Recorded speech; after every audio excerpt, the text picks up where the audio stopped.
Legislator Partai Golkar reses di Rapocini, Debbie Rustin ajak pemuda manfaatkan perpustakaan provinsi di Jalan Alauddin, Makassar.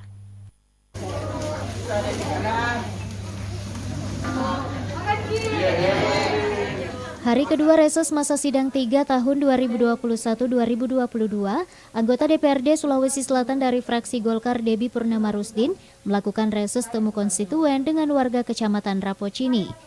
Dalam reses ini, warga mengadukan permintaan pembangunan perpustakaan lorong yang dilengkapi dengan fasilitas yang lebih memadai. Warga juga meminta pemerintah agar kembali diadakan bantuan tambahan makanan di Posyandu, karena dalam 2 tahun terakhir, makanan tambahan seperti susu formula untuk balita, bubur ASI tak ada lagi disediakan di kelurahan.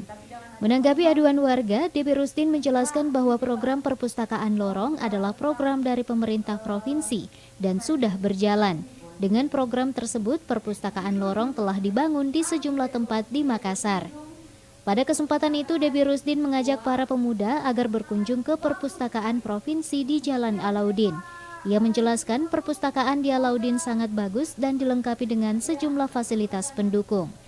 Terkait bantuan tambahan makanan di Posyandu, Lurah Bantabantaeng Adi Mulyadi Yakub hadir dalam reses itu, menjelaskan bahwa pemerintah Kota Makassar melalui Musrembang telah memprogramkan kembali bantuan tambahan makanan di Posyandu. Tim Liputan, Celebes TV. Jadi ada namanya e-perpustakaan.